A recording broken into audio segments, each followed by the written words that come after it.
ಯಾದವಾನಂದ ಸ್ವಾಮೀಜಿಗಳು ಗೊಲ್ಲಗಿರಿ ಚಿತ್ರದುರ್ಗ ಅಖಿಲ ಭಾರತ ಯಾದವ ಮಹಾಮಠದ ಸ್ವಾಮೀಜಿಗಳಿಗೆ ನಮಸ್ಕರಿಸುತ್ತಾ, ಇವತ್ತು ನಮ್ಮೊಂದಿಗೆ ರಾಜ್ಯ ಪ್ರವಾಸದಲ್ಲಿರ್ತಕ್ಕಂಥ ಉಪಾಧ್ಯಕ್ಷ ಅಂತ ವಿಠಲ್ ಯಾದವ್ರವರು, ಜೊತೆಯಲ್ಲೇ ನಮ್ಮ ಶಶಿಕುಮಾರ್ ಅವರು, ರಾಜ್ಯ ಸಂಘದ ಪದಾಧಿಕಾರಿಗಳು ಲಕ್ಷ್ಮೀನಾರಾಯಣರವರು, ಮತ್ತು VM ಕೃಷ್ಣಪ್ಪನವರು, ಜೊತೆಯಲ್ಲಿ ನರಸಿಂಹೇಗೌಡರು, retired assistant commissioner commercial tax, ಎಲ್ಲನೂ ರಾಜ್ಯ ಸಂಘದ ಪದಾಧಿಕಾರಿಗಳು, ಜೊತೆಯಲ್ಲೇ ನಮ್ಮ ಹಿರಿಯರು ಈ ಭಾಗದಲ್ಲಿ ನನ್ನ ಹಣಬರ ಸಮಾಜದ ಲೀಡರ್ ಅಂತ ಸಂಬರಿಗೆ ಅಣ್ಣವರಿದ್ದಾರೆ, ವಿಠಲ್ ಕೋತ್ರವರು ಇದ್ದಾರೆ, ಶೀತಲ್ ಮುಂಡೆಯವರಿದ್ದಾರೆ, ಜೊತೆಯಲ್ಲಿ ಸಚಿನ್ ಕೋತ್ರವರಿದ್ದಾರೆ, ಮತ್ತು ಇನ್ನೂ ಹಲವಾರು ಸಮಾಜದ ನಾಯಕರುಗಳಿದ್ದಾರೆ.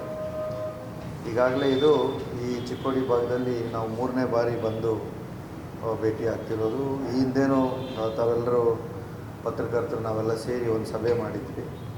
ಆವತ್ತಿಗೆ ದಿನಾಂಕನ 10ನೇ ತಾರೀಕು ಅಂತೇಳಿ ಮುಖ್ಯಮಂತ್ರಿಗೆ ಹೇಳಿದರು. ಕಾರಣಾಂತರಗಳಿಂದ, ಜೊತೆಗೆ ಅವ್ರ ಕಾಲಿನ ಗಾಯ ಆಗಿದ್ದರಿಂದ ಆ ಒಂದು ದಿನಾಂಕ ಮುಂದೆ ಹೋಯಿತು. ಮೊನ್ನೆ ಹೋದ ವಾರ ಕರೆದು 20ನೇ ತಾರೀಕಿಗೆ ಮುಖ್ಯಮಂತ್ರಿಗಳು ದಿನಾಂಕವನ್ನು ನಿಗದಿಪಡಿಸಿಕೊಟ್ಟಿದ್ದಾರೆ.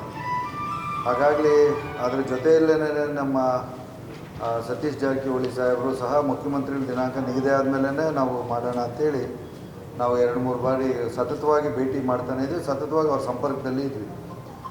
ಹಾಗಾಗಿ ಅವ್ರೇನು ಡೇಟ್ ಕೊಡ್ತಾರೆ ಅದಕ್ಕೆ ಮಾಡೋಣ ಅಂಥೇಳಿ ಅವ್ರ ಕಡೆಯಿಂದ ಜಿಲ್ಲಾ ಮಂತ್ರಿಗಳು ನಮ್ಮ ಸಂದೇಶ ಇಟ್ಟಿದ್ದರು. ಹಾಗಾಗಿ ಅವ್ರು ಕೊಟ್ಟ ದಿನಾಂಕವನ್ನು ಅವ್ರ ಆಫೀಸಲ್ಲಿ ನಿನ್ನೆ ರಾತ್ರಿ ಹೋಗಿ ಅವ್ರ ಗಮನಕ್ಕೂ ನಮ್ಮ ಜಿಲ್ಲಾ ಮಂತ್ರಿಗಳ ಗಮನಕ್ಕೂ ತಂದಿದ್ದೇವೆ.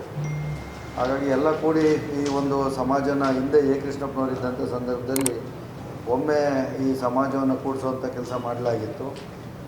ಅದಾದಮೇಲೆ ನಾವು ಕೋಲಾರ ಭಾಗದಲ್ಲಿ ಮಾಡಿದ್ದೇವೆ, ಮಧ್ಯ ಕರ್ನಾಟಕದಲ್ಲಿ ಮಾಡಿದ್ದೇವೆ, ಯಾದಗಿರಿ ಮತ್ತು ಆ ಭಾಗದಲ್ಲಿ ಕಲ್ಯಾಣ ಕರ್ನಾಟಕದಲ್ಲಿ ಮಾಡಿದ್ದೇವೆ. ಆದರೆ ಕಿತ್ತೂರು ಭಾಗದಲ್ಲಿ ನಾವು ಇದುವರೆಗೂ ಸಮಾವೇಶ ಒಂದು 18 ವರ್ಷಗಳ ಹಿಂದೆ ಕೃಷ್ಣಪ್ಪನವರು ಇದ್ದಾಗ ನಮ್ಮ ಒಂದು ಸಣ್ಣ ಮಟ್ಟದಾಗ ಮಾಡಿದ್ವಿ ನಾವು. ಅದಾದಮೇಲೆ ಮಾಡಲಿಕ್ಕೆ ಆಗಲಿಲ್ಲ. ಸತತವಾಗಿ ಮಧ್ಯ ಕರ್ನಾಟಕ, ಯಾದಗಿರಿ ಭಾಗ, ಕಲ್ಯಾಣ ಕರ್ನಾಟಕ ಮತ್ತು ಸೌತಲ್ಲಿ ಕೋಲಾರ, ಚಿಕ್ಕಬಳ್ಳಾಪುರ ಭಾಗದಲ್ಲಿ ಮಾಡ್ಕೊಂಡು ಬಂದ್ವಿ. ಮತ್ತು ಬೆಂಗಳೂರಲ್ಲಿ ನಡೆಯುತ್ತೆ. ಆದರೆ ಏನು ಗೊಲ್ಲ ಕೆಳಗಡೆ ಬರುವಂಥ ಗೊಲ್ಲ, ಗೌಳಿ, ಗೋಪಾಲ, ಕೃಷ್ಣಗೊಲ್ಲ, ಆಸ್ಥಾನಗೊಲ್ಲ, ಅಡವಿಗೊಲ್ಲ, ಕಾಡುಗೊಲ್ಲ ಅಂಥೇಳಿ 28 ಉಪಜಾತಿಗಳು ನಮ್ಮಲ್ಲಿದ್ದಾವೆ. ನಾವೆಲ್ಲ ಒಂದು ಅಲಿಮಾರಿ ಸ್ಟೇಟಸ್ ಉಳ್ಳವರು. ಅದರಲ್ಲಿ ಅಣಬರು, ಹಟಣ್ಣಬರು, ಜೊತೆಗೆ ನಮಗೆ ಈ ಕಡೆ ಮಣಿಯಾಣಿ. ಆ ಮಣಿಯಾಣಿ ಅನ್ನೋದು ನಿಮಗೆ ಹೊಸದನ್ನಿಸುತ್ತೆ. ಅವರು ಕೇರಳ ಭಾಗ, ನಮ್ಮ ಕರ್ನಾಟಕ ಕೇರಳ ಭಾಗದಲ್ಲಿ ಗೊಲ್ಲ ಸಮಾಜದ ಹೆಸರದು ಮಣಿಯಾಣಿ ಅನ್ನೋದು. ಕಾಸರಗೋಡು, ಮಂಗಳೂರು, ಉಡುಪಿ ಈ ಭಾಗದಲ್ಲಿ ಹೆಚ್ಚಾಗಿರೋದು. ಅದೇ ರೀತಿ ನಮ್ಮ ಹಣಬರು, ಹಟಣಬರು ಇವರೆಲ್ಲನೂ ನಮಗೆ ಈ ಭಾಗ, ಯಾವ ಭಾಗ, ಗೋವಾ ಮತ್ತು ಮಹಾರಾಷ್ಟ್ರ, ಅಹೀರು ಇದೆಲ್ಲನೂ, ಮತ್ತು ಗೌಳಿನೂ ಅಷ್ಟೇ. ಗೌಳಿ ನಮ್ಮ ಗಂಗಾವತಿಯಿಂದ ಹಿಂದೆ ದೇವರಾಜ ಅರಸು ಪೀರಿಯಡ್ದಲ್ಲಿ 1972-73ರಲ್ಲಿ ಗೌಳಿ ಸಮಾಜದ ಒಂದು MLA ಇದೆ. ಅವ್ರ ಮಗ ರಮೇಶ್ ಗೌಳಿ ಅವರು ಸಹ ಈಗ ನಮ್ಮ ಜೊತೆಯಲ್ಲೇ ಟೂರ್ ಮಾಡ್ತಿದ್ದಾರೆ. ನಿನ್ನೆ ವಿಶಾಲ್ ಗೌಳಿ ಮತ್ತು ಗೌಳಿ ಸಂಘದ ಧಾರವಾಡದ ಅಧ್ಯಕ್ಷರು ಎಲ್ಲ ಸೇರಿ ನಿನ್ನೆ ಒಂದು ಮೀಟಿಂಗನ್ನು ಮಾಡಿದ್ವಿ ನಾವು. ಈ ಭಾಗದಿಂದ ಅಲ್ಲಿಂದ ಪ್ರಾರಂಭವಾಗಿ ಈ ಭಾಗದಿಂದ ಮಹಾರಾಷ್ಟ್ರದವರೆಗೂ ಗೌಳಿ ಸಮಾಜ ಹೆಚ್ಚು ಸಂಖ್ಯೆಯಲ್ಲಿದೆ. ಹಾಗಾಗಿ ನಾವೆಲ್ಲ ಗೋಪಾಲಕರು, ಗೋವನ್ನು ಆರಾಧನೆ ಮಾಡೋವಂಥವ್ರು, ಗೋವನ್ನು ಪೋಷಿಸಿ ಹಾಲು ಮಾರಿ ಜೀವನ ಮಾಡೋವಂಥವರು ಈ ಒಂದು ಸಮಾಜದ ಗುಂಪು. ಹಾಗಾಗಿ ಈ ಒಂದು ಕಲ್ಯಾಣ ಕರ್ನಾಟಕದ ಭಾಗದಲ್ಲಿ, ಈ ಭಾಗದಲ್ಲಿ ಕಿತ್ತೂರು ಕರ್ನಾಟಕದ ಭಾಗದಲ್ಲಿ ನಾವು ಈ ಸಮಾಜವನ್ನು ಕೂಡಿಸಿ ಗಟ್ಟಿಯಾಗಿ ಧ್ವನಿಯಾಗಬೇಕು ಅಂತೇಳಿ ಸರಿಸುಮಾರು ಒಂದು 6 ತಿಂಗಳಿಂದ ಪ್ರಯತ್ನ ಮಾಡ್ತಿದ್ವಿ. ಇದು 1-2 ವರ್ಷದಿಂದ ಪ್ರಯತ್ನ ನಡೀತಿದೆ. ಶೀತಲ್ ಅವರು ಆದಾಗ ಒಂದು ಬಂದು ಪ್ರವರ್ಗ 1ರ ಸಮಾವೇಶ ಮಾಡಿದ್ವಿ. ಇಲ್ಲೇ ಮಾಡಿದಾಗ ನಮ್ಮ ಸಮಾಜದ ಜಾಗವನ್ನು ನೋಡಿದ್ವಿ ನಾವು. ಅದು ಎಷ್ಟು ವರ್ಷ, 3 ವರ್ಷದಿಂದನೇ ಬಂದು ನಾವೊಂದು ಸಭೆನೂ ಮಾಡಿದ್ವಿ. ಆವಾಗಲಿಂದ ಸಣ್ಣ ಸಣ್ಣಗೆ ಕೂಡಿಸ್ಕೊಂಡು ಎಲ್ರದ್ದು ಒಪಿನಿಯನ್ ತಗೊಂಡು ಹಿಂದೆ ರಾಜ್ಯ ಸಂಘದಲ್ಲಿ ಇಟ್ವಿ. ಇವತ್ತು ಇದಕ್ಕೆ ಕಾರಣೀಭೂತರು ಅಂತ ಹೇಳಿದ್ರೆ ಮೂಲವಾಗಿ ಹೇಳ್ಬೇಕಾದ್ರೆ ವಿಠಲ್ ಕೋತ್ರ. ಯಾಕಂದರೆ ಅವರು ಒಂದು 10 ಗುಂಟೆ ಜಾಗವನ್ನು ಮಠಕ್ಕೆ ದಾನವಾಗಿ ಕೊಟ್ಟರು. ಆ ಜಾಗದಲ್ಲಿ ಒಂದು ಸಭೆ ಮಾಡಬೇಕು ಅಂತ ಹೇಳಿದ್ರೆ ಅವ್ರದ್ದು ಮನವಿ ಆಯಿತು ನಮಗೆ. ಆ ಜಾಗದಲ್ಲಿ ಸಭೆ ಮಾಡಬೇಕು, ನಮ್ಮ ಮಠದ ವಾರ್ಷಿಕೋತ್ಸವವನ್ನು ಮಾಡಬೇಕು 16ನೇ ವರ್ಷದ್ದು ಅಂತ. ಈ ಸಬ್ಜೆಕ್ಟನ್ನು ನಾವು ರಾಜ್ಯ ಸಂಘದಲ್ಲಿ ಅಜೆಂಡಾದಲ್ಲಿ ಇಟ್ಟಾಗ ಏನಾಯಿತು, ಹೆಂಗಿದ್ರು ನಾವು ನಮ್ಮ ಏನು ಈ ಒಂದು ಸಮಾಜದ ಸಂಘ ಪ್ರಾರಂಭವಾಗಿ 100 ವರ್ಷ ಆಗಿದೆ. 100 ವರ್ಷದ ಕಾರ್ಯಕ್ರಮ ಮಾಡಬೇಕು. 100 ವರ್ಷದ ಕಾರ್ಯಕ್ರಮ, ಮಠದ ಕಾರ್ಯಕ್ರಮ, ದಾನಿಗಳಿಗೆ ಸನ್ಮಾನ ಮಾಡೋ ಕಾರ್ಯಕ್ರಮ ಎಲ್ಲ ಸೇರಿ ಒಟ್ಟಿಗೆ ಆ ಭಾಗದಲ್ಲೇ ಮಾಡೋಣ ಅನ್ನೋದು ಇಡೀ ರಾಜ್ಯ ಸಂಘದ ಎಲ್ಲ 68 ಜನ ಪದಾಧಿಕಾರಿಗಳ ಒಕ್ಕೊರಲ ನಿರ್ಣಯ ಆಯಿತು. ಆ ನಿರ್ಣಯದ ಮೇಲೆ ದಿನಾಂಕವನ್ನು ಮುಖ್ಯಮಂತ್ರಿಗಳ ಹತ್ರ ತಗೊಂಡು ಸಂಬಂಧಪಟ್ಟ ಜಿಲ್ಲಾ ಮಂತ್ರಿಗಳ ಹತ್ರ ತೊಗೊಳೋದು ಅಂತಾಯಿತು. ಮೊದಲಿಗೆ ಜಿಲ್ಲಾ ಮಂತ್ರಿಗಳ ಗಮನಕ್ಕೆ ತಂದ್ವಿ ನಾವು ಹೋಗಿ. ಇದು ಯಾವಾಗ ತಂದಿದ್ದಂದರೆ ಫೆಬ್ರವರಿಯಲ್ಲಿ ಹೋಗಿ ಜಿಲ್ಲಾ ಮಂತ್ರಿಗಳ ಗಮನಕ್ಕೆ ತಂದ್ವಿ ನಾವು. ಈ ಥರ ಮಾಡಬೇಕು ಅಂತಿದ್ದೀವಿ, ನಿಮ್ಮ ಸಹಕಾರ ಬೇಕು ಅಂತೇಳಿ. ಮುಖ್ಯಮಂತ್ರಿಗಳ ದಿನಾಂಕ ತೊಗೊಳೋಣ ಮಾಡೋಣ ಅಂಥೇಳಿ ಸಲಹೆ ಕೊಟ್ಟಿದ್ದು ನಮ್ಮ ಜಿಲ್ಲಾ ಮಂತ್ರಿ. ಹಾಗಾಗಿ ಅಲ್ಲಿಂದ ಮುಖ್ಯಮಂತ್ರಿಗಳು 2 ದಿನಾಂಕ ಕೊಟ್ಟಿದ್ದರು. 2 ದಿನಾಂಕನೂ ಅವ್ರಿಗೆ ಕಾಲು ಗಾಯ ಆಗಿದ್ದರಿಂದ ಮುಂದೆ ಹೋಯಿತು.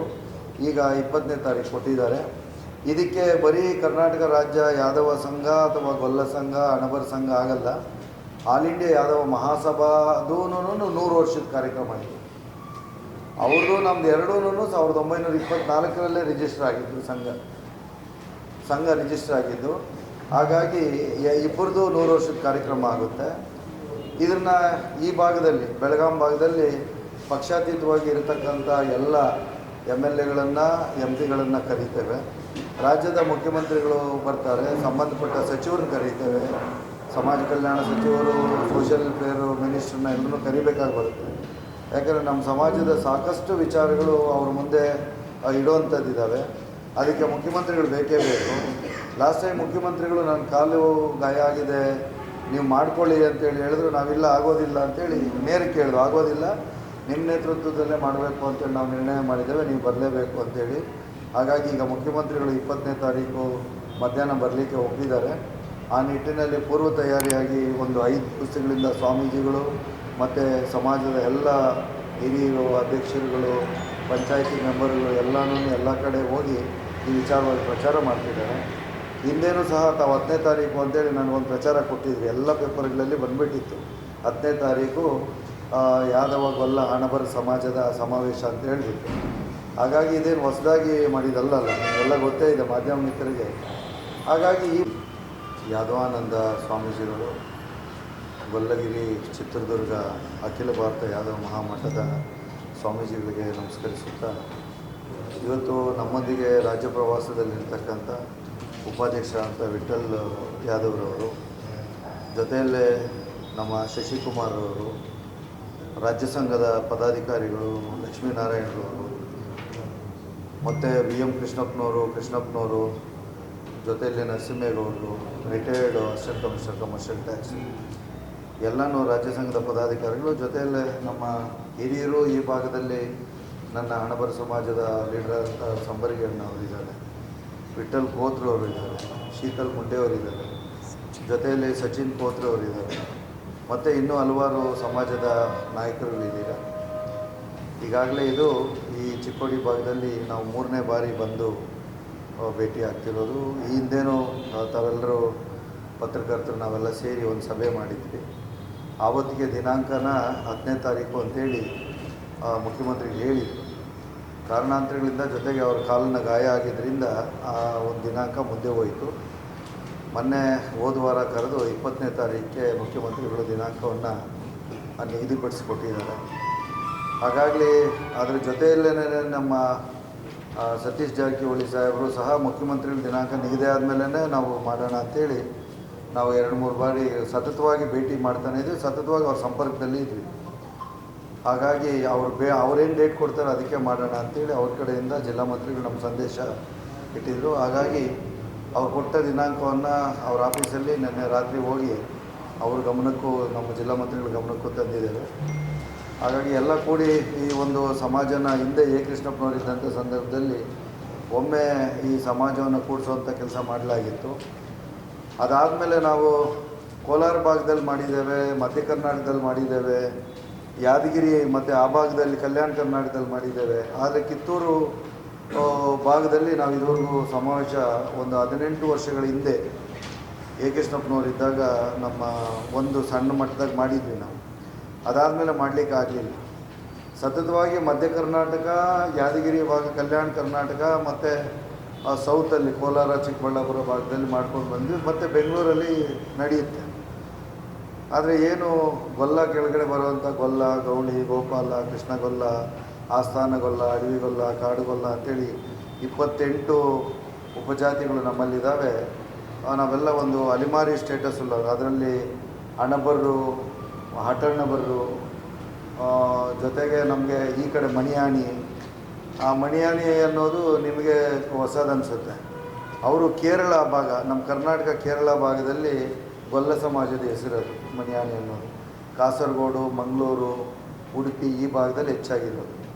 ಅದೇ ರೀತಿ ನಮ್ಮ ಹಣಬರು, ಹಟಣಬರು ಇವರೆಲ್ಲನೂ ನಮಗೆ ಈ ಭಾಗ, ಯಾವ ಭಾಗ, ಗೋವಾ ಮತ್ತು ಮಹಾರಾಷ್ಟ್ರ, ಅಹೀರು ಇದೆಲ್ಲನೂ, ಮತ್ತು ಗೌಳಿನೂ ಅಷ್ಟೇ.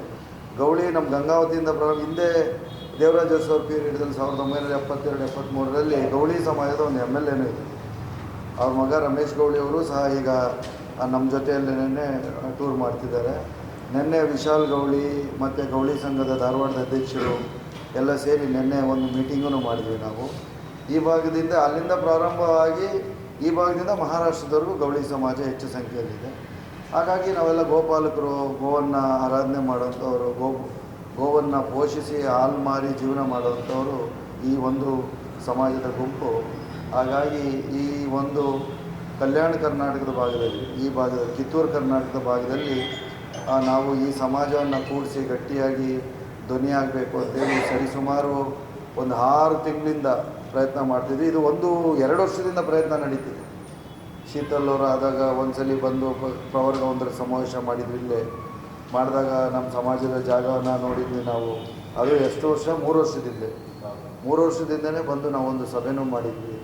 ಆವಾಗಲಿಂದ ಸಣ್ಣ ಸಣ್ಣಗೆ ಕೂಡಿಸ್ಕೊಂಡು ಎಲ್ರದ್ದು ಒಪಿನಿಯನ್ ತಗೊಂಡು ಹಿಂದೆ ರಾಜ್ಯ ಸಂಘದಲ್ಲಿ ಇಟ್ವಿ. ಇವತ್ತು ಇದಕ್ಕೆ ಕಾರಣೀಭೂತರು ಅಂತ ಹೇಳಿದ್ರೆ ಮೂಲವಾಗಿ ಹೇಳ್ಬೇಕಾದ್ರೆ ವಿಠ್ಠಲ್ ಕೋತು. ಯಾಕಂದರೆ ಅವರು ಒಂದು 10 ಗುಂಟೆ ಜಾಗವನ್ನು ಮಠಕ್ಕೆ ದಾನವಾಗಿ ಕೊಟ್ಟರು. ಆ ಜಾಗದಲ್ಲಿ ಒಂದು ಸಭೆ ಮಾಡಬೇಕು ಅಂತ ಹೇಳಿದ್ರೆ ಅವ್ರದ್ದು ಮನವಿ ಆಯಿತು ನಮಗೆ.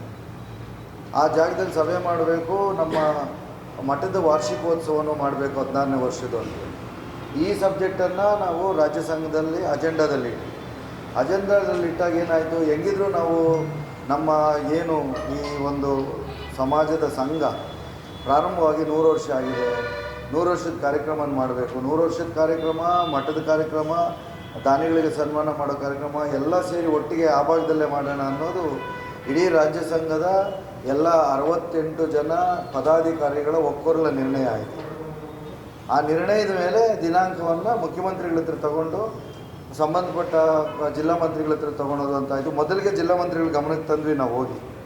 ಇದು ಯಾವಾಗ ತಂದಿದ್ದಂದರೆ ಫೆಬ್ರವರಿಯಲ್ಲಿ ಹೋಗಿ ಜಿಲ್ಲಾ ಮಂತ್ರಿಗಳ ಗಮನಕ್ಕೆ ತಂದ್ವಿ ನಾವು. ಈ ಥರ ಮಾಡಬೇಕು ಅಂತಿದ್ದೀವಿ, ನಿಮ್ಮ ಸಹಕಾರ ಬೇಕು ಅಂತೇಳಿ. ಮುಖ್ಯಮಂತ್ರಿಗಳ ದಿನಾಂಕ ತೊಗೊಂಡೋಣ ಮಾಡೋಣ ಅಂತೇಳಿ ಸಲಹೆ ಕೊಟ್ಟಿದ್ದು ನಮ್ಮ ಜಿಲ್ಲಾ ಮಂತ್ರಿ. ಹಾಗಾಗಿ ಅಲ್ಲಿಂದ ಮುಖ್ಯಮಂತ್ರಿಗಳು 2 ದಿನಾಂಕ ಕೊಟ್ಟಿದ್ದರು.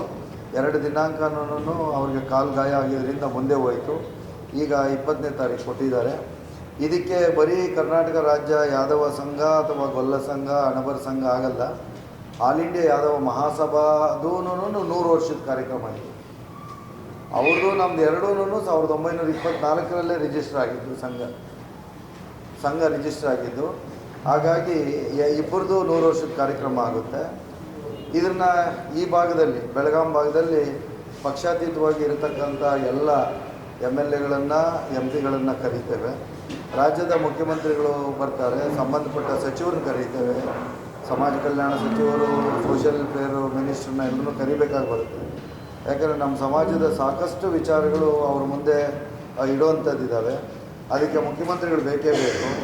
ಲಾಸ್ಟ್ ಟೈಮ್ ಮುಖ್ಯಮಂತ್ರಿಗಳು ನನ್ನ ಕಾಲು ಗಾಯ ಆಗಿದೆ, ನೀವು ಮಾಡ್ಕೊಳ್ಳಿ ಅಂತೇಳಿ ಹೇಳಿದ್ರು. ನಾವಿಲ್ಲ, ಆಗೋದಿಲ್ಲ ಅಂತೇಳಿ ನೇರಕ್ಕೆ ಹೇಳಿದ್ರು. ಆಗೋದಿಲ್ಲ, ನಿಮ್ಮ ನೇತೃತ್ವದಲ್ಲೇ ಮಾಡಬೇಕು ಅಂತೇಳಿ ನಾವು ನಿರ್ಣಯ ಮಾಡಿದ್ದೇವೆ, ನೀವು ಬರಲೇಬೇಕು ಅಂತೇಳಿ. ಹಾಗಾಗಿ ಈಗ ಮುಖ್ಯಮಂತ್ರಿಗಳು 20ನೇ ತಾರೀಕು ಮಧ್ಯಾಹ್ನ ಬರಲಿಕ್ಕೆ ಒಪ್ಪಿದ್ದಾರೆ. ಆ ನಿಟ್ಟಿನಲ್ಲಿ ಪೂರ್ವ ತಯಾರಿಯಾಗಿ ಒಂದು 5 ದಿವಸಗಳಿಂದ ಸ್ವಾಮೀಜಿಗಳು ಮತ್ತು ಸಮಾಜದ ಎಲ್ಲ ಹಿರಿಯರು, ಅಧ್ಯಕ್ಷರುಗಳು, ಪಂಚಾಯತಿ ಮೆಂಬರ್ಗಳು ಎಲ್ಲ ಕಡೆ ಹೋಗಿ ಈ ವಿಚಾರವಾಗಿ ಪ್ರಚಾರ ಮಾಡ್ತಿದ್ದಾರೆ. ಹಿಂದೇನೂ ಸಹ ತಾವು 10ನೇ ತಾರೀಕು ಅಂತೇಳಿ ನನಗೊಂದು ಪ್ರಚಾರ ಕೊಟ್ಟಿದ್ವಿ, ಎಲ್ಲ ಪೇಪರ್ಗಳಲ್ಲಿ ಬಂದುಬಿಟ್ಟಿತ್ತು. 10ನೇ ತಾರೀಕು ಯಾದವ ಗೊಲ್ಲ ಅಣಬರ ಸಮಾಜದ ಸಮಾವೇಶ ಅಂತ ಹೇಳಿಬಿಟ್ಟು. ಹಾಗಾಗಿ ಇದೇನು ಹೊಸದಾಗಿ ಮಾಡಿದಲ್ಲ, ನಿಮಗೆಲ್ಲ ಗೊತ್ತೇ ಇದೆ ಮಾಧ್ಯಮ ಮಿತ್ರರಿಗೆ. ಹಾಗಾಗಿ ಈ ಭಾಗದಲ್ಲಿ ಕಿತ್ತೂರು ರಾಣಿ ಚೆನ್ನಮ್ಮ ಇದ್ದಾಗ ಕಿತ್ತೂರು ಪ್ರಾಂತ್ಯದ ಹೋರಾಟದಲ್ಲಿ ಭಾಗಿಯಾಗಿ ಸೇನಾಧಿಪತಿಯಾಗಿ ಜೊತೆಯಲ್ಲಿ ಕೆಲಸ ಮಾಡಿದಂಥ ಅಮಟೂರು ಬಾಳಪ್ಪನವರ ಒಂದು ನೆನಪನ್ನು ಮಾಡೋದಕ್ಕೋಸ್ಕರವಾಗಿ ಆ ವೇದಿಕೆ ಹೆಸರನ್ನು ಅಮಟೂರು ಬಾಳಪ್ಪ ವೇದಿಕೆ ಅಂತೇಳಿ ನಾವೆಲ್ಲ ಸೇರಿ ಒಂದು ನಿರ್ಣಯ ಮಾಡಿದ್ದೇವೆ. ಆವತ್ತು 100 ವರ್ಷ ಪೂರೈಸಿದಂಥ ನಮ್ಮ ಸಂಘದ ಸ್ಮರಣ ಸಂಚಿಕೆಯನ್ನು ಬಿಡುಗಡೆ ಕಾರ್ಯಕ್ರಮ ಹೊಂದಿದೆ. ಉದ್ಘಾಟನೆಯನ್ನು ಮುಖ್ಯಮಂತ್ರಿಗಳು, ಸ್ಮರಣ ಸಂಚಿಕೆ ಬಿಡುಗಡೆ ಜೊತೆಯಲ್ಲಿ ಅಮಟೂರು ಬಾಳಪ್ಪನವರ ಭಾವಚಿತ್ರ ಅನಾವರಣ, ಸ್ಟ್ಯಾಚು ಅಲ್ಲ ಭಾವಚಿತ್ರ ಅನಾವರಣವನ್ನು ನಮ್ಮ ಈ ಭಾಗದ ಜಿಲ್ಲಾ ಮಂತ್ರಿಗಳು ಮತ್ತು ಸಚಿವರುಗಳು ಎಲ್ಲ ಕೂಡಿ ಮಾಡಬೇಕು ಅಂತೇಳಿ ಎಲ್ಲರೂ ಕೇಳ್ಕೊಂಡಿದ್ದೇವೆ. ಹಾಗಾಗಿ ಈಗ ತಾನೇ ಈ ಭಾಗದ ಮಾಜಿ ಮಂತ್ರಿಗಳು, ಮಾಜಿ ಶಾಸಕರು, ಹಾಲಿ MLC ಅವರು ಮತ್ತು MLA ಅವರು ನಾವಿಬ್ಬರು ಒಂದೇ ಕಮಿಟಿಯಲ್ಲಿದ್ದೇವೆ. ಗಣೇಶ್ ಹುಕ್ಕೇರಿ ಅವರು ನಾವು ಇದು ಎಲ್ಲ ವಿಚಾರಗಳನ್ನು ಅವ್ರ ಜೊತೆಯಲ್ಲಿ MLA ಅವ್ರ ಜೊತೆಯಲ್ಲಿ ಆಲ್ರೆಡಿ 2 ತಿಂಗಳಿಂದ ನಾನು ಅವ್ರ ಜೊತೆಯಲ್ಲಿ ಎಲ್ಲ ವಿಚಾರ ವಿನಿಮಯ ಮಾಡಿಕೊಂಡಿದ್ದೇನೆ.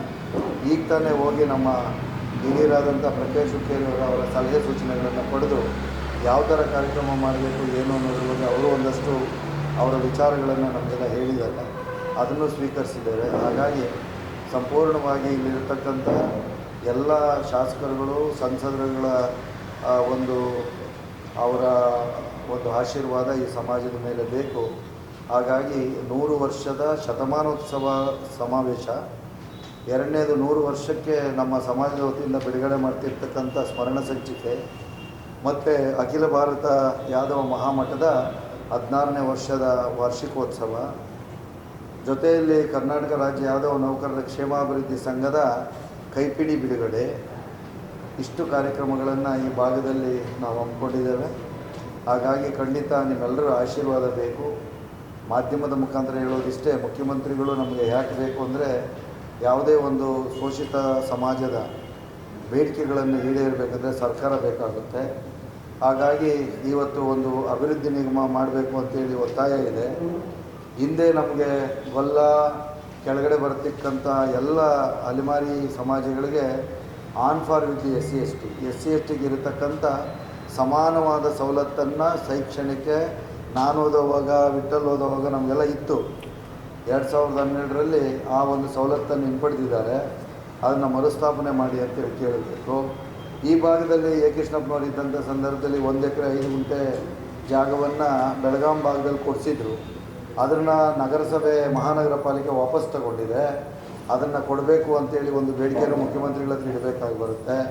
ಈ ಚಿಕ್ಕೋಡಿ ಭಾಗದಲ್ಲಿ ಒಂದು ಜಾಗ ಮಠದ ಒಂದು ಶಾಖಾ ಮಠ ಮಾಡಲಿಕ್ಕೆ ಅವರೇನು 10 ಗುಂಟೆ ಕೊಟ್ಟಿದ್ದಾರೆ. ಅದರ ಜೊತೆಗೆ ಇನ್ನೊಂದು ಸ್ವಲ್ಪ ಜಾಗನ ಸಂಬಂಧಪಟ್ಟ ಶಾಸಕರು ಸರ್ಕಾರದಲ್ಲಿ ಕೇಳೋದಿದೆ. ಆ ಒಂದು ಶಾಖಾ ಮಠ ಮಾಡಲಿಕ್ಕೆ ಸರ್ಕಾರದ ಸಹಾಯ ಕೇಳೋದಿದೆ. ಅದೇ ನಿಟ್ಟಿನಲ್ಲಿ ನಮಗೆ ವಿದ್ಯಾರ್ಥಿ ನಿಲಯ ಇಲ್ಲ. ನಾನು ಸೆಷನಲ್ಲಿ ಮಾತಾಡೋ ಸಂದರ್ಭದಲ್ಲಿ ಈ ಭಾಗದ ವಿಚಾರನೇ ಎತ್ಕೊಂಡು ಮಾತಾಡಿದ್ದೆ. ಅತಿ ಹೆಚ್ಚಿನ ವಿದ್ಯಾಸಂಸ್ಥೆಗಳನ್ನು ಹೊಂದಿರತಕ್ಕಂಥ ಬೆಳಗಾಂ ಭಾಗ ಮಹಾರಾಷ್ಟ್ರ ಗಡಿ ಭಾಗವಾಗಿದೆ.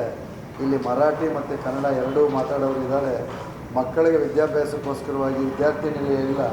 ನಮ್ಮ ಸಮಾಜಕ್ಕೆ ಒಂದು ಪ್ರತ್ಯೇಕವಾಗಿ ವಿದ್ಯಾರ್ಥಿ ನಿಲಯ ಮಾಡಿಸೋ ನಿಟ್ಟಿನಲ್ಲಿ ಸರ್ಕಾರದ ಮುಂದೆ ನಮ್ಮ ಬೇಡಿಕೆಯನ್ನು ನೀಡಬೇಕಾಗಿದೆ. ಅಲೆಮಾರಿಗಳಿಗೆ ಪ್ರತ್ಯೇಕವಾಗಿ ಮನೆಗಳು ಕೊಡಬೇಕು. ಆ ಮನೆಗಳು ಕೊಡೋ ನಿಟ್ಟಿನಲ್ಲಿ ಸರ್ಕಾರನ ಕೇಳಬೇಕಾಗಿದೆ. ಮನೆ ಇಲ್ಲದೆ ಇರೋರು, ನಿವೇಶನ ಇಲ್ಲದೆ ಇರೋರು ನನ್ನ ಸಮಾಜದವರು ಹೆಚ್ಚಿನ ಸಂಖ್ಯೆಯಲ್ಲಿದ್ದಾರೆ. ಆ ಒಂದು ಬೇಡಿಕೆಯನ್ನು ನಾವು ಮುಖ್ಯಮಂತ್ರಿಗಳ ಮುಂದೆ ಇಡಬೇಕಾಗಿ ಬರುತ್ತೆ. ಈ ಥರ ಮತ್ತು ಕುಲಶಾಸ್ತ್ರ ಅಧ್ಯಯನ ಆಗಿ ಇರ್ತಕ್ಕಂಥ ಸಮಾಜವನ್ನು STಗೆ ಸೇರಿಸಲಿಕ್ಕೆ ಅಥವಾ ಈ ಹಂದಿಗೊಲ್ಲರು ಅಂತೇಳಿ ನಮ್ಮಲ್ಲಿ ಏನು ಕರೀತಾರೆ, ಅವರು 100% ಅನ್ಟಚಬಲ್ಸ್. ಅವ್ರನ್ನ ಯಾರೂ ಸೇರಿಸಲ್ಲ. Untouchables they are deserve for the SC. ಹೌದಲ್ವಾ?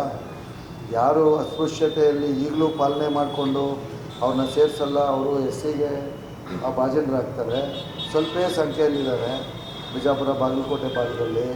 ಅವ್ರನ್ನ ಕುಲಶಾಸ್ತ್ರ ಅಧ್ಯಯನ ಮಾಡಿ ಅಂತೇಳಿ ಹೇಳಬೇಕು. ಆಮೇಲೆ ಬಿಜಾಪುರ ಜಾಡ್ಮಾಲಿ ಕೆಲಸ ಮಾಡೋವಂಥವರು ನನ್ನ ಸಮಾಜದವರೇ. ಬೆಳಗ್ಗೆ ಎದ್ದು ಜಾಡ್ಮಾಲಿ ಕೆಲಸ ಮಾಡ್ತಾರೆ. ಅವರಿರುವಂಥ ನಗರ, ವಾಸಿಸುವಂಥ ಜಾಗದ ಹೆಸರು ಸಂಜೆ ನಗರ ಅಂತೇಳಿ. ಸಂಜೆ ಅಂದರೆ ನೋಡಿ ಕತ್ಲು. ಈಗಲೂ ನೀವು ಹೋದರೆ ಕಣ್ಣಲ್ಲಿ ನೀರು ಬರುತ್ತೆ. ಯಾಕಂದರೆ ಟಾರ್ನ ಶೀಟಲ್ಲಿ ಮಾಡಿರುವಂಥ ಒಂದು ಮುಂದೆಗಡೆ ಟಾರ್ ಶೀಟ್ ಡೋರ್ ಬಿಟ್ಟರೆ ಗಾಳಿಗೆ ವಿಂಡೋನೂ ಇಲ್ಲ. ಅಂಥ ಕಡೆ ಸರಿಸುಮಾರು 1000 ಚಿಲ್ಲರೆ ಕುಟುಂಬಗಳು ವಾಸ ಮಾಡ್ತವೆ.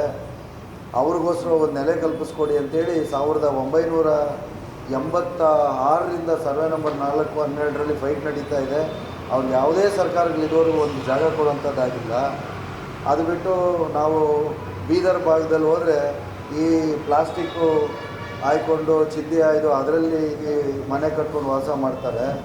ಅವರು ಗುಳೆ ಹೋಗ್ತಾರೆ ಮಹಾರಾಷ್ಟ್ರಕ್ಕೆ, ಮಳೆ ಬಿದ್ದರೆ ವಾಪಸ್ ಬರ್ತಾರೆ. ಅದೆಲ್ಲ ನಿಮಗೆ ಈ ಭಾಗದ ಮಾಧ್ಯಮದ ಮಿತ್ರರಿಗೆ ಗೊತ್ತಿದೆ. ಈ ಥರ ಸಮಾಜದ ಸ್ಥಿತಿಗತಿಗಳನ್ನು ಎ ಕೃಷ್ಣಪ್ಪನವರು, ನಮ್ಮ ಕುಟುಂಬ ಸರಿಸುಮಾರು 50-60 ವರ್ಷಗಳಿಂದ ಇದನ್ನು ಸರ್ಕಾರದ ಮಟ್ಟದಲ್ಲಿ ಹಂತವಾಗಿ ಮಾಡ್ಕೊಂಬಂದಿದ್ದೇವೆ. ಈಗ ನಾನು ಒಬ್ಬ ರಾಜ್ಯಾಧ್ಯಕ್ಷನಾಗಿದ್ದೇನೆ. ನನ್ನ ಡ್ಯೂಟಿ ಏನಿದೆ, ನನ್ನ ಡ್ಯೂಟಿ ಏನೇನು ಸಮಾಜ ಸಮಸ್ಯೆಗಳಿದೆ ಸರ್ಕಾರದ ಗಮನಕ್ಕೆ ತಂದು ಪರಿಹಾರ ಕಂಡುಕೊಳ್ಳಲಿಕ್ಕೆ ಪ್ರಾಮಾಣಿಕ ಪ್ರಯತ್ನ ಮಾಡುವಂಥದ್ದು. ಮಠದಲ್ಲಿ ನಾವು ಮಠ ಇರಲಿಲ್ಲ, ನಮ್ಗೆ 16 ವರ್ಷಗಳಿಂದ ನಾವು ಮಠ ಮಾಡಿದ್ವಿ. ಮಠ ಮಾಡಿದ್ಮೇಲೆ ಮಠದಲ್ಲಿ ಯಾವುದೇ ಅಭಿವೃದ್ಧಿ ಕೆಲಸ ಆಗಲಿಕ್ಕೆ ಹಿಂದಿನ ಸರ್ಕಾರಗಳಲ್ಲಿ ಸಾಕಷ್ಟು ಬಾರಿ ಕೇಳಿದ್ವಿ. ಹಿಂದಿನ ಸರ್ಕಾರದಲ್ಲಿ ಯಾವುದೇ ಮಠಕ್ಕಾಗಲಿ, ರಾಜ್ಯ ಸಂಘಕ್ಕಾಗಲಿ, ತಾಲೂಕು ಸಂಘಕ್ಕಾಗಲಿ ಯಾವುದೇ ಅನುದಾನ ಬಿಡುಗಡೆ ಆಗಲಿಲ್ಲ. ಈಗ ಮುಖ್ಯಮಂತ್ರಿಗಳ ಹತ್ರ ಮಠ ಮತ್ತು ವಿದ್ಯಾರ್ಥಿ ನಿಲಯಗಳಿಗೆ ಒಂದಷ್ಟು ಅನುದಾನ ಕೊಡಿ ಅಂತೇಳಿ ಕೇಳುವಂಥದ್ದಿದೆ. ಈ ಥರ ಹಲವಾರು ವಿಚಾರಗಳನ್ನು ಇಟ್ಕೊಂಡು ಈ ಭಾಗದಲ್ಲಿರ್ತಕ್ಕಂಥ ನನ್ನ ಸಮಾಜದ ಏನು ಹಣಬರು ಸಮಾಜ ರೈತ ಕೂಲಿಗಳಾಗಿ ಹೆಚ್ಚು ಕೆಲಸ ಮಾಡ್ತಾರೆ. ಅದರಲ್ಲಿ ನಮಗೆಲ್ಲ ಗೊತ್ತಿದೆ, ಕಬ್ಬಿನ ಗದ್ದೆಗಳಲ್ಲಿ ಕೆಲಸ ಮಾಡುವಂಥ ನನ್ನ ಸಮಾಜಕ್ಕೆ ಒಂದು ಅಸ್ತಿತ್ವವನ್ನು ಕಲ್ಪಿಸ್ಕೊಡ್ಬೇಕು. ಆ ನಿಟ್ಟಿನಲ್ಲಿ ಅವರು ಸಂಘಟಿತರಾಗಿ ಖಂಡಿತ ಸರ್ಕಾರದಿಂದ ಬರುವಂಥ ಸವಲತ್ತನ್ನು ಆ ಸ್ಥಳೀಯ ಶಾಸಕರುಗಳು, ಸಂಸದರೇನಿದ್ದಾರೆ ಅವ್ರ ಮುಖಾಂತರ ಪಡೆಯೋದಕ್ಕೆ ಅವರಿಗೆ ಧ್ವನಿಯಾಗೋದು ಬಿಟ್ಟರೆ ಇನ್ನೇನು ಇದರಲ್ಲಿ ಉದ್ದೇಶಗಳಿಲ್ಲ ನಮ್ಮಲ್ಲಿ. ಈ ಕೆಲಸನ ನಾವು ಈ ಭಾಗದವ್ರಿಗೆ ಹೊಸದನಿಸುತ್ತೆ. ಬನ್ನಿ ಶಿವಲಿಂಗ ಪೂಜಾರಿ ಬಂದಿದ್ದಾರೆ, ಮೇಲೆ ಒಂದು ಚೇರ್ ಕೊಡಬೇಕು, ಅವರು ಬಂದಿದ್ದಾರೆ. ಹಾಗಾಗಿ ಅವರು ಹೆಚ್ಚು ಕಡಿಮೆ 2 ತಿಂಗಳಿಂದ ಟೂರ್ ಮಾಡ್ತಿದ್ದೀವಿ ಅಲ್ಲ, 2 ತಿಂಗಳಿಂದ ಅವರು ಟೂರ್ ಮಾಡ್ತಿದ್ದಾರೆ ಸ್ವಾಮೀಜಿ ಕೂಡ. ಹಾಗಾಗಿ ಈ ಎಲ್ಲ ವಿಚಾರಗಳು ಹೊರತುಪಡಿಸಿದ್ರೆ, ಈಗ ಕೋಲಾರ ಚಿಕ್ಕಬಳ್ಳಾಪುರ ಭಾಗ ನಿಮ್ಗೊಂದು ಉದಾಹರಣೆ ಹೇಳ್ತೇನೆ. ಅದೆಲ್ಲ ಬೆಂಗಳೂರಿಗೆ ಹತ್ರ ಇರೋದಿಲ್ಲ. ಏನಿದ್ರು ದಿಢೀರ್ ಅಂತೇಳಿ ಬೆಂಗಳೂರಲ್ಲಿ ಹೋಗಿ ಕೆಲಸ ಮಾಡಿಸ್ಕೊತಾರೆ. ಅವ್ರ ಶಾಸಕರು ಅಲ್ಲೇ ಸಿಗ್ತಾರೆ, ಅವ್ರ ಸಚಿವರು ಅಲ್ಲೇ ಸಿಗ್ತಾರೆ, ಅವ್ರ ಜಮೀನುಗಳಿಗೆಲ್ಲ ಬೆಲೆ ಇದೆ ಒಂದಷ್ಟು ಇಷ್ಟು. ಹಾಗಾಗಿ ಅವ್ರಿಗೂ ಕ್ವಿಕ್ ಅಕ್ಸೆಸಿಬಿಲಿಟಿ, ಅವ್ರಿಗೇನು ಯಾವ ಸಮಾವೇಶ ಬೇಕಾಗಿಲ್ಲ. ಹೌದಾ ಇಲ್ಲ? ಮಧ್ಯ ಕರ್ನಾಟಕದಲ್ಲಿ ಸಂಖ್ಯೆ ಜಾಸ್ತಿ ಇದೆ. 25-26 ಕ್ಷೇತ್ರಗಳಲ್ಲಿ ಅವ್ರು ನಿರ್ಣಾಯಕರಾಗ್ತಾರೆ. ಹಾಗಾಗಿ ಎಲ್ಲ MLAಗಳು ಅವ್ರಿಗೆ ಕರೆದು ಕೂಡಿಸಿ ಲೀಡರ್ಗಳನ್ನ ಮಾತಾಡಿಸ್ತಾರೆ. ZP ಅಧ್ಯಕ್ಷರುಗಳಾಗಿದ್ದಾರೆ, ZP ಮೆಂಬರ್ಗಳಾಗಿದ್ದಾರೆ. ಆದರೆ ನಮಗೆ ಕಲ್ಯಾಣ ಕರ್ನಾಟಕ, ಕಿತ್ತೂರು ಕರ್ನಾಟಕ ಭಾಗದಲ್ಲೇನೇ ಸಮಾಜನ ಇದುವರೆಗೂ ಗಟ್ಟಿ ಮಾಡಲಿಕ್ಕೆ ಆಗಲಿಲ್ಲ. ನಮ್ಮ 1819ರಲ್ಲಿ ಪ್ರಾರಂಭ ಆಗಿದ್ದು. ಮೊದಲು 1819ರಲ್ಲಿ ಕರ್ನಾಟಕ ರಾಜ್ಯ ಯಾದವ ಗೊಲ್ಲ ಸಂಗಮು ಅಂತ ಹೇಳಿಬಿಟ್ಟಿದೆ. ಮೈಸೂರಲ್ಲಿ ರಾಜರ ಆಸ್ಥಾನದಲ್ಲಿ ಪ್ರಾರಂಭ ಆಗಿದ್ದು ನಮ್ಮ ಸಂಘ. ಒನ್ ಆಫ್ ದಿ ಓಲ್ಡೆಸ್ಟ್ ಪುರಾತನ ಸಂಘಗಳಲ್ಲಿ ನಮ್ಮದು ಒಂದು. ನಮ್ಮ ಸಂಘದ ಮೊದಲ ಅಧ್ಯಕ್ಷನ ಹೆಸರು ಹೇಳಿದ್ರೆ ನಿಮಗೆಲ್ಲ, ನನಗೂ ಸೇರಿ ಆಶ್ಚರ್ಯ ಅನಿಸುತ್ತೆ. ಮೊದಲ ಅಧ್ಯಕ್ಷ ಆ ಕಾಲಕ್ಕೆ ಸಿವಿಲ್ ಸರ್ವೀಸು IAS ಮಾಡಿದಂಥ ವೆಂಕಟಪ್ಪ ನಾಯಕ ಅಂತೇಳಿ. ನೀವು ಯೋಚನೆ ಮಾಡಿ, 1924ಗೆ ಸಿವಿಲ್ ಸರ್ವಿಸ್ ಮಾಡಿರೋಂಥ ಒಬ್ಬ ಅಧ್ಯಕ್ಷನ ಪಡೆದಂಥವ್ರು ನಾವು. ಇವತ್ತಿಗೆ ನೋಡಿದ್ರೆ ಈ ಸಮಾಜ ಎಷ್ಟು ಹೀನಾಯ ಸ್ಥಿತಿಗೆ ಹೋಗಿದೆ ಅಂದರೆ, ಎ ಕೃಷ್ಣಪ್ಪನವರು SM ಕೃಷ್ಣವ್ರ ಪೀರಿಯಡಲ್ಲಿ ಜಾಗ ಕೊಡಿಸೋರ್ಗೂ ನಮ್ಮ ಜಾಗ ಇರಲಿಲ್ಲ. ಎ ಕೃಷ್ಣಪ್ಪನವ್ರು ಮಿನಿಸ್ಟರ್ ಆಗಿದ್ದಾಗ SM ಕೃಷ್ಣವ್ರ ಪೀರಿಯಡಲ್ಲಿ ಎಲ್ಲ ತಾಲೂಕಲ್ಲಿ ಒಂದು ಅರ್ಧ ಎಕರೆ, 1 ಎಕರೆ, ಅರ್ಧ ಎಕರೆ ವಿದ್ಯಾರ್ಥಿ ನಿಲಯಗಳಿಗೆ ಅಂತ ಮಾತ್ರನೇ ಕೊಡ್ತಿದ್ರು ಅವರು. ವಿದ್ಯಾರ್ಥಿ ನಿಲಯನೇ ಮಾಡಬೇಕು, ನೀನೇನು ಮಾಡಬಾರ್ದು ಅಂತ. ಯಾಕಂದರೆ ಎಲ್ಲಿವರೆಗೂ ವಿದ್ಯಾಭ್ಯಾಸದಲ್ಲಿ ಸಮಾಜ ಮುಂದೆ ಬರಲು ಬೇರೆ ಏನೋ ಕ್ಷೇತ್ರದಲ್ಲಿ ಸಾಧಿಸೋಕ್ಕಾಗಲ್ಲ ಅಂತ ಅವ್ರು ಕನಸು ಕಂಡಿದ್ದು. ನಮ್ಮ ರಾಜ್ಯ ಸಂಘಕ್ಕೂ ನಮಗೆ ಎ ಕೃಷ್ಣಪ್ಪನವ್ರು ಕೊಡಿಸೋವರೆಗೂ ನಮಗೊಂದು ಜಾಗ ಇರಲಿಲ್ಲ. ಹಾಗಾಗಿ 24ಕ್ಕೆ ಒಬ್ಬ ಸಿವಿಲ್ ಸರ್ವೆಂಟ್ ಅಧ್ಯಕ್ಷರಾಗಿದ್ದಂಥ ಒಂದು ಅದೇ ಸಂಘಕ್ಕೆ 100 ವರ್ಷದ ಈ ಗತಿ ಬರುತ್ತೆ ಅಂತೇಳಿ ನಾವೆಲ್ಲರೂ ಅಂದ್ಕೊಂಡಿರಲಿಲ್ಲ.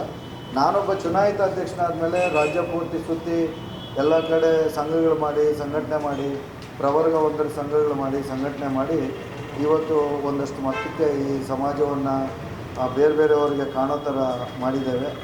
ಬಂಧುಗಳೇ, ಮಾಧ್ಯಮ ಮಿತ್ರರೇ, ನಿಮ್ಮೆಲ್ಲರ ಆಶೀರ್ವಾದ ಇದ್ದರೆ ಈ ಕಾರ್ಯಕ್ರಮ ಯಶಸ್ವಿ ಆಗುತ್ತೆ.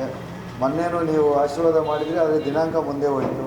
ಈಗ ಮತ್ತೊಮ್ಮೆ ನೀವೆಲ್ಲ ಆಶೀರ್ವಾದ ಮಾಡಿ ಇದನ್ನು ಯಾವ ಉದ್ದೇಶಕ್ಕೋಸ್ಕರವಾಗಿ ಮಾಡ್ತಿದ್ದೇವೆ, ಯಾಕೆ ಕೋಲಾರಲ್ಲಿ ಮಾಡಲ್ಲ. ಆಗ ಆಲ್ರೆಡಿ ಮಧ್ಯ ಕರ್ನಾಟಕದಲ್ಲಿ ಆಲ್ ಇಂಡಿಯಾ ಯಾದವ ಮಹಾಸಭಾದ ಕಾರ್ಯಕ್ರಮಗಳು, ನ್ಯಾಷನಲ್ ಲೆವೆಲ್ ಕಾರ್ಯಕ್ರಮಗಳು ಮಾಡಿದ್ದೇವೆ. ಮಠದ ಕಾರ್ಯಕ್ರಮ ನ್ಯಾಷನಲ್ ಲೆವೆಲ್ ಲಲ್ಲೂ ಪ್ರಸಾದ್ ಯಾದವ್, ಮುಲಾಯಂ ಸಿಂಗ್ ಯಾದವ್ ಖರ್ಚು ಮಾಡಿದ್ದಾರೆ. ಚಿತ್ರದುರ್ಗದಲ್ಲಿ ಮಾಡಿದ್ದಾರೆ.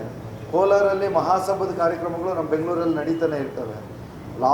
ಫಸ್ಟ್ ಟೈಮ್ ಹೋದ್ಸಲಿ ಎಲ್ಲ ಅದಕ್ಕೆ ಹೋದ್ಸಲಿ ಕೃಷ್ಣ ಜನ್ಮಾಷ್ಟಮಿನ ಯಾದಗಿರಿಯಲ್ಲಿ ಮಾಡಿ, ಮೊದಲಿಗೆ ಯಾದಗಿರಿಯಲ್ಲಿ 15,000 ಜನನ ಕೂಡಿಸಿ ರಸ್ತೆಯಲ್ಲಿ ಒಂದು ದೊಡ್ಡ ಪ್ರೊಸೆಷನ್ ಮಾಡಿದಾಗ ಅಲ್ಲಿನ ಜನಕ್ಕೆ ಗೊತ್ತಾಗಿದ್ದು ಗುರುಮಿಟ್ಕಲ್ಲಲ್ಲಿದ್ದಾರೆ, ಯಾದಗಿರಿಯಲ್ಲಿದ್ದಾರೆ, ಶಾಪುರ, ಸುರ್ಪುರ ಎಲ್ಲ ಕಡೆ ಸಮಾಜ ಇದ್ದಾರೆ ಅಂತೇಳಿ ಅಲ್ಲಿವರೆಗೂ ಗೊತ್ತಾಗಿದ್ದು. ಹಾಗಾಗಿ ಈ ಭಾಗದಲ್ಲಿ ಸಹ ನನ್ನ ಸಮಾಜದ ಬಂಧುಗಳಿಗೆ ಕೇಳ್ಕೊಳೋದು ಇಷ್ಟೇ, ನಾವುಗಳು ಇವತ್ತು ನಮ್ಮ ಅಸ್ತಿತ್ವಕ್ಕೋಸ್ಕರವಾಗಿ ಇದನ್ನು ಮಾಡ್ತಿರೋವಂಥದ್ದು. ನಾಳೆ ಬೆಳಗ್ಗೆ ನಮಗೆ ಶಿಕ್ಷಣಕ್ಕಾಗಲಿ ಬೇರೆದಕ್ಕಾಗಲಿ ಎಲ್ಲ ಥರದ ಸಹಾಯ ಪಡೀಲಿಕ್ಕೆ ಶಾಸಕರು, ಸಂಸದರು ನಮ್ಮನ್ನು ಸಹಾಯ ಮಾಡಲಿ ಅನ್ನೋ ಉದ್ದೇಶ ಬಿಟ್ಟರೆ ಬೇರೆ ಏನಿರಲಿಲ್ಲ. ಹಾಗಾಗಿ ರಾಜ್ಯ ಸಂಘ ಕಿತ್ತೂರು ಕರ್ನಾಟಕದಲ್ಲಿ ಮಾಡುವಂಥ ಒಂದು ನಿರ್ಣಯ ಕೈಗೊಂಡಿತ್ತು. ಒಬ್ಬ ನಮ್ಮ ಡಾಕ್ಟರ್ ಪಾಟೀಲರು ಅಮಟೂರು ಬಾಳಪ್ಪನ ಪುಸ್ತಕ ಬಿಡುಗಡೆ ಮಾಡಿದ್ರು, ತಹಸೀಲ್ದಾರ್, ಅವ್ರು ಲಿಂಗಾಯತರ ಸಮಾಜದವರು. ಅಮಟೂರು ಬಾಳಪ್ಪನ ಪುಸ್ತಕ ಅವರು ಬಿಡುಗಡೆ ಮಾಡೋ ಸಂದರ್ಭದಲ್ಲಿ ನಾನು ಲಾಸ್ಟಲ್ಲ ಪೂರ್ಣಿಮಾ MLA ಆಗಿದ್ದಾಗ ಬೆಳಗಾವಿ ಬಂದಿದ್ದಾಗ ನಮ್ಮ BL ಪಾಟೀಲ್ ಅವರ ತೋಟದಲ್ಲಿ ಕೂತ್ಕೊಂಡು ಆ ಪುಸ್ತಕ ನಮ್ಮ ಕೈ ಕೊಟ್ಟು, ನೀವೆಲ್ಲ ಇದ್ದೀರ ಸಮಾಜದವರು ವೇಸ್ಟು ಅಂತೇಳಿ ನನ್ನ ನೇರಕ್ಕೆ ನನ್ನ ವಿಠಲಣ್ಣ ಬೈದರು. ಅವರು ವೇಸ್ಟು ನಾವು ಲಿಂಗಾಯತರು ನಿಮ್ಮ ಹೋರಾಟಗಾರನ ಒಂದು ಪುಸ್ತಕ ಬಿಡುಗಡೆ ಮಾಡಿದ್ದೀವಿ, ನೀವೇನು ಮಾಡ್ತಿದ್ದೀರಾ, ಅಮಟೂರಲ್ಲಿ ನೀವು ಒಂದು ಸಣ್ಣ ಪ್ರತಿಮೆ ಮಾಡೋಕ್ಕೆ ನಿಮ್ಗೆ ಯೋಗ್ಯತೆ ಇಲ್ಲ ಅಂತೆಲ್ಲ ಬೈದರು. ಅವೆಲ್ಲ ನಮಗೆ ಅಧ್ಯಕ್ಷರಾಗಿ ನಮ್ಮ ಮನಸ್ಸಲ್ಲಿ ಇರುತ್ತೆ, ಏನಪ್ಪ ನಾವು ಈ ಸಮಾಜನ ಇಲ್ಲಿ ಕಡೆಗಣಿಸಿದ್ದೀವೇನೋ, ನಾವು ಯಾಕೆ ಇದುವರೆಗೂ ಈ ಸಮಾಜದ ಬಗ್ಗೆ ಕಾಳಜಿ ವಹಿಸಿಲ್ಲ ಅಂತೇಳಿ. ಆವಾಗ ಇದ್ದಾಗ ಪೂರ್ಣಿಮಾ MLA ಆಗಿದ್ದಾಗ ಒಂದಷ್ಟು ಊರುಗಳಿಗೆಲ್ಲ ಹೋಗಿ ಎಲ್ಲೆಲ್ಲಿ ಕರೆದಿದ್ರು ಎಲ್ಲ ಊರುಗಳಿಗೂ ಹೋಗಿ ಆ ಸಮಾಜ ಸ್ಥಿತಿಗತಿಗಳ ಬಗ್ಗೆ ಮಾಡಿದ್ರು. ಸ್ವಾಮೀಜಿಗಳು ಸತತವಾಗಿ ಈ ಭಾಗದಲ್ಲಿ ಮಠಕ್ಕೆ ಅತಿ ಹೆಚ್ಚಿನ ನಮಗೆ ರೇಷನ್ನು ಸಹಕಾರ ಕೊಡೋದು ಅಂತ ಹೇಳಿದ್ರೆ ಈ ಭಾಗದಲ್ಲೇ, ಬೇರೆ ಭಾಗದಲ್ಲಲ್ಲ. ಇದನ್ನು ನಾವು ಒಕ್ಕರ್ಲಿಂದ ಸರಾಸರಿಯಾಗಿ ಹೇಳ್ತೇವೆ. ಬೇರೆ ಭಾಗದಲ್ಲಿ ಸ್ಥಿತಿವಂತರಿರೋ ಕಡೆಗೆ ಮಠ ಬೇಕಾಗಿಲ್ಲ ಅವ್ರಿಗೆ ಅಲ್ವಾ. ಯಾರು ಕಷ್ಟದಲ್ಲಿ ನೋವಲ್ಲಿರ್ತಾರೆ ಅವ್ರಿಗೆ ಮಠ, ಗುರುಗಳ ಆಶೀರ್ವಾದ ಎಲ್ಲ ಬೇಕಾಗುತ್ತೆ. ಹಾಗಾಗಿ ಈ ಭಾಗದ ಜನರ ಪ್ರೀತಿ ವಿಶ್ವಾಸ ಖಂಡಿತ ನಾವು ಯಾವತ್ತೂ ಮರೆಯೋಂಗಿಲ್ಲ. ಈ ಎಲ್ಲ ವಿಚಾರಧಾರೆಗಳನ್ನು ಇಟ್ಕೊಂಡು ಇವತ್ತು ಮುಖ್ಯಮಂತ್ರಿಗಳನ್ನು ಕರೆಸಿ ನಮ್ಮ ವಿಚಾರಗಳನ್ನು ಅವ್ರ ಮುಂದೆ ಇಡೋದಕ್ಕೋಸ್ಕರವಾಗಿ ಈ ಒಂದು ಕಾರ್ಯಕ್ರಮ. ಖಂಡಿತ ಮಾಧ್ಯಮ ಸ್ನೇಹಿತರಲ್ಲಿ ಕೇಳ್ಕೊಳ್ತಿದ್ದೇನೆ, ನಾನು ಹೇಳ್ದಂಥ ಎಲ್ಲ ವಿಚಾರಗಳನ್ನು ಸ್ವಲ್ಪ ಮಾಧ್ಯಮ ಮುಖಾಂತರ ಪ್ರಚಾರ ಕೊಟ್ಟು ಹೆಚ್ಚಿನ ಸಂಖ್ಯೆಯಲ್ಲಿ ಸಮಾಜ ಆವತ್ತು ಕಾರ್ಯಕ್ರಮ ಅವ್ರ ಮನೆ ಕಾರ್ಯಕ್ರಮ ಅಂದ್ಕೊಂಡು ಎಲ್ಲ ಕೆಲಸಗಳನ್ನು ಬದಿಗೊತ್ತಿ ಭಾನುವಾರನೇ ಇಟ್ಕೊಂಡಿದ್ದೀವಿ. ಯಾಕಂದರೆ ಮೊದಲು ಕೊಟ್ಟಿದ್ದು ಸೋಮವಾರ ಕೊಟ್ಟಾಗ ನಮ್ಮ ಅಧ್ಯಕ್ಷರುಗಳಲ್ಲಿ ಹೇಳಿದ್ರು ಎಲ್ಲ ಕೆಲಸಗಳಿಗೂ ಹೋಗ್ಬಿಡ್ತಾರೆ, ಕಷ್ಟ ಆಗುತ್ತೆ ಅಂತ ಹೇಳಿದ್ರು. ಅದಕ್ಕೋಸ್ಕರ ಮುಖ್ಯಮಂತ್ರಿಗಳ ಹತ್ರ ಭಾನುವಾರನೇ ತೊಗೊಂಡಿದ್ದೀವಿ, ರಜಾ ದಿನ ಇರುತ್ತೆ, ಅಟ್ಲೀಸ್ಟ್ ಎಲ್ಲ ಬಂದು ಭಾಗವಹಿಸಿ ಹೋಗ್ತಾರೆ ಅಂತ ಹೇಳ್ಬಿಟ್ಟು ಇಷ್ಟು ವಿಚಾರಗಳನ್ನು ಹಂಚ್ಕೊಳ್ಳಲಿಕ್ಕೆ ಇವತ್ತು ಈ ವೇದಿಕೆಯನ್ನು ಮಾಧ್ಯಮ ಮಿತ್ರರನ್ನು ಕರೆಸಿ ಇದನ್ನೊಂದು ಅವಕಾಶವನ್ನು ಕಲ್ಪಿಸಿಕೊಟ್ಟಂಥ ಈ ಭಾಗದ ನನ್ನ ಸಮಾಜದ ಎಲ್ಲ ಹಿರಿಯರು ಕಿರಿಯರು ಎಲ್ರಿಗೂ ವಂದಿಸಿ, ನಿಮ್ಮ ಆಶೀರ್ವಾದ ಖಂಡಿತ, ನಿಮ್ಮ ಸಹಕಾರ ಇದ್ದರೆ ಖಂಡಿತ ಈ ಕಾರ್ಯಕ್ರಮ ಯಶಸ್ವಿ ಆಗುತ್ತೆ ಅಂತೇಳಿ ಹೇಳ್ತಾ ವಂದಿಸಿ ನಾನು ಮಾತು ಮುಗಿಸ್ತೇನೆ. ಧನ್ಯವಾದ.